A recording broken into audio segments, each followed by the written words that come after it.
Of my talk this morning is your experience true?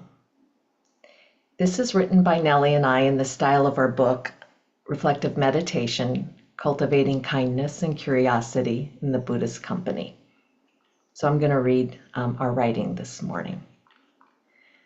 True, synonyms: real, factual, actual, genuine, sincere, honest, truthful, faithful, pure, virtuous, good, successful, effective, valid, self-evident, makes no sense to be skeptical about. So many different kinds of truth. I just had a colonoscopy. That's true. It's incontestable. No one can really debate me on it. And if they did, well, I hope I wouldn't take up that kind of conversation. But my experience of a colonoscopy, meaning how did I go through the procedure, what happened while preparing for it, afterwards, this broadens the whole scope of truth, a scope of seeing, a scope of awareness, the scope of knowing. Of course, our experience is skewed by our perceptions. If someone was blind, they would not have the same experience as someone with sight. As someone with sight, I can't imagine the experience of someone without sight, and likely their other sense bases are far more sensitive than mine. They inevitably perceive a shared experience quite differently from myself. At the same time, there's something very real in all of our experience, all of us. It really impacts us, really colors our life. It really guides our words and actions. It really impacts others. It really matters. One of the things that the Buddha did was take the notion of truth and turn it around, turn it over, turn it upside down, and looked at all the angles. The truth can't be separated from your experience. It's not something you read in a book. It's something you read in a book and try it out and put it into practice by turning it over, around, and upside down for yourself. In reflective meditation, we encourage and develop the capacities of being truthful, genuine, and honest. This development begins with how you talk to yourself. Getting closer to your actual experience in meditation is how you discover what is more genuine, what is more honest. But a warning here: we can never be completely and always honest and genuine, but we can aspire towards and lean in that direction. Otherwise, it becomes a really high ideal. Many meditation instructions encourage shifting experience over to what is pure or virtuous. This is often quite different from what is genuine and honest.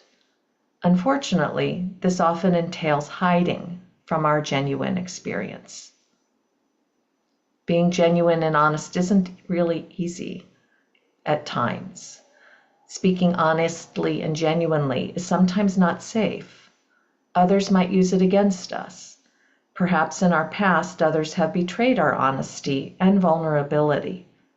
In reflective meditation, we are careful and mindful about the processes we set up in our groups so as to ensure the greatest safety possible, including and perhaps especially that you are free to speak to others about what is honestly going on, or choose not to, or not quite now, or not quite yet.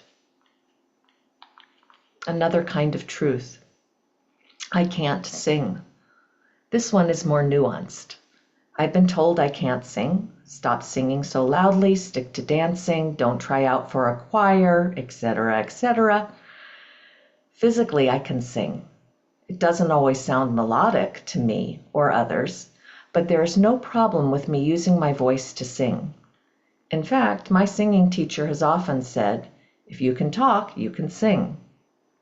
But put me in front of a twangy folk song, and I can find my way through it.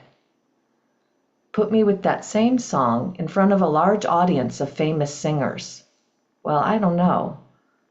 Give me a Russian opera. I can't even begin to sing that now. In this case, the truth is conditional. Conditional truth leans in the direction of being self-evident, provisional, for now, close enough. This pertains to truths about our lives and how we experience our lives. We don't look to debate each other's truths, though we might not agree or we might have a different version. However, we trust with practice and kind, curious attention, you will develop on your path. I didn't come into meditation practice with this confidence or faith, and it's easy to lose sight of or become an ideal if I'm not allowed to question it. But today I hold space for this truth because it doesn't make sense for me to be skeptical about it. So I'll end the talk here a little bit early today. What a surprise. I thought it would be longer. But we'll have 5 more minutes to meditate. So we'll sit or lie down or do walking meditation or whatever calls to you this morning as a meditation practice for 30-ish minutes. And I'll ring a bell afterwards, and then we'll have 10 minutes to reflect upon that experience with honesty and genuineness and what really happened during the meditation sitting. And then we'll have 10 minutes to talk about that experience together.